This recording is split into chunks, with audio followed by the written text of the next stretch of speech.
എറണാകുളം അങ്കമാലിയിൽ മുത്തശ്ശിക്കരികിൽ കിടന്നുറങ്ങി 6 മാസം പ്രായമായ കുഞ്ഞിനെ കഴുത്തുമുറിഞ്ഞ് കൊല്ലപ്പെട്ട നിലയിൽ കണ്ടെത്തി. കറുകുറ്റി സ്വദേശികളായ ആന്റണി റൂത്ത് ദമ്പതികളുടെ മകൾ ഡെൽനയാണ് കൊല്ലപ്പെട്ടത്.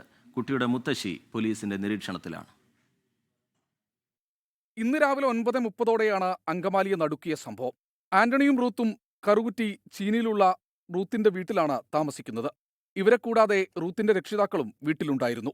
6 മാസം മാത്രം പ്രായമായ കുഞ്ഞിനെ അടുക്കളയിൽ കഞ്ഞിയെടുക്കാൻ പോകാൻ നേരം റൂത്ത് അമ്മയ്ക്കരികിൽ കിടത്തിപ്പോയതാണ്.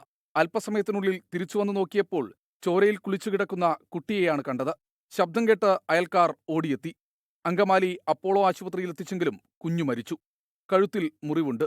വിഷാദരോഗത്തിന് ചികിത്സ തേടുന്നയാളാണ് അമ്മൂമ്മ റോസ്ലി. അവിടെ നിന്ന് കത്തി പുറത്തുനിന്ന് കിട്ടിയതായിട്ട് അറിയുന്നു. അമ്മൂമ്മയുടെ ഈ ലെഫ്റ്റ് സൈഡിലെ ഇവിടേക്ക് ബ്ലഡ് ഉള്ളതായിട്ട് പറഞ്ഞു. അപ്പൊ അങ്ങനെ അമ്മൂമ്മയിലേക്കാണ് പോകുന്നത്. ആളൊരു വിഷാദരോഗത്തിന് ഇതൊക്കെയാണെന്ന് പറയുന്നു. അങ്ങനെയാണ് ഇപ്പൊ നിലവിൽ. തുടർന്ന് അമിതമായ ഗുളിക കഴിച്ച റോസ്ലിയെയും ആശുപത്രിയിൽ പ്രവേശിപ്പിച്ചു. പോലീസ് കസ്റ്റഡി നിരീക്ഷണത്തിലാണ് നിലവിൽ മുത്തശ്ശി. അങ്കമാലി പോലീസ് അസ്വാഭാവിക മരണത്തിന് കേസെടുത്തു. ആലുവ ഡിവൈഎസ്പിക്കാണ് അന്വേഷണ ചുമതല. 24 കൊച്ചി. ലോകത്തെവിടെയായാലും ഏത് സമയത്തും 24 വാർത്തകളും ഓഗ്മെന്റഡ് റിയാലിറ്റി പാക്കേജുകളും എക്സ്പ്ലെയിനറുകളും വിശദമായി കാണാൻ ഞങ്ങളുടെ യൂട്യൂബ് ചാനൽ നിങ്ങൾക്ക് സബ്സ്ക്രൈബ് ചെയ്യാം.